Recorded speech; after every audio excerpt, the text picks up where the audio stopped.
I just want to give a disclaimer that this episode might seem in line with the previous two because I've been thinking about the various aspects of creation this whole time. I didn't mean to sound like I was doing a series, but I'm just sharing what I feel like at the moment. So let's get into it.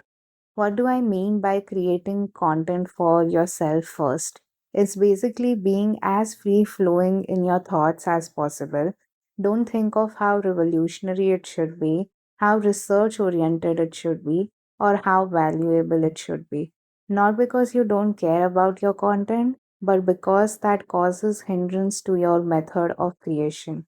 If you bring all these metrics even before you started creating, it starts to feel like a burden, something you need to do but don't feel like doing in the first place. I don't put any pressure on myself when it comes to content creation. This is the one place where I can be myself without the fear of trying to become someone I'm not. Not everything needs to be done with an outcome in mind. Some things are done just because you want to try it out. You want to feel what simply talking to a friend feels like, or you want to get into the skin of who you truly are. If you keep altering yourself with what's going on in the world, you end up losing your touch with anything. And the audiences will get that too. When you're not deeply involved with something and only treat it as a means to some end, it shows up in everything you do. But when you're trying to just show a piece of yourself with honesty and sincerity, it doesn't feel like a chore and can be felt by others too. It doesn't demand being artificial.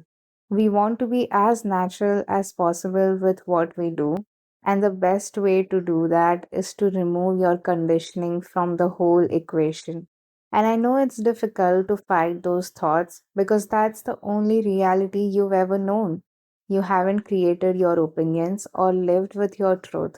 So you adopt the ones that have worked for others, and that's the biggest mistake in trying to find your voice. You try to replicate them and feel, why can't I think and create and succeed like this person? I've followed everything that this person has said and done to the T. So why do I still feel out of place? Because you thought copying them would solve what's lacking in you.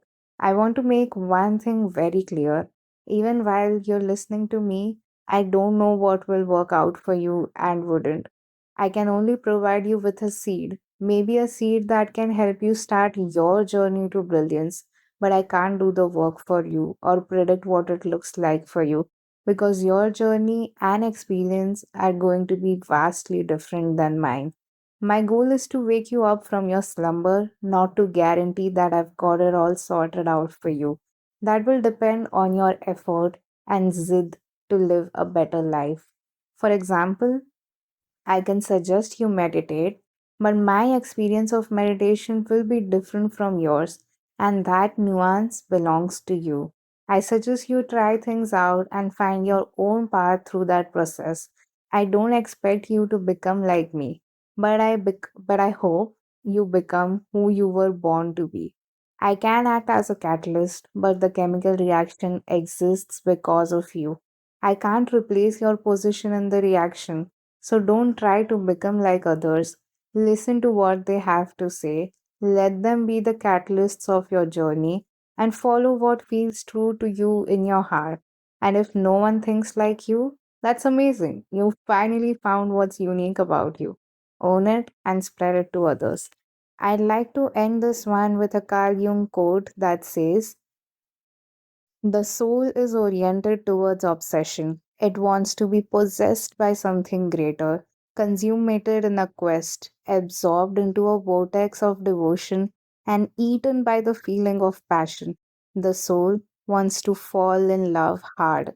That is why you must fall in love with an obsession. That's it for my journal entry. I think this is one of the most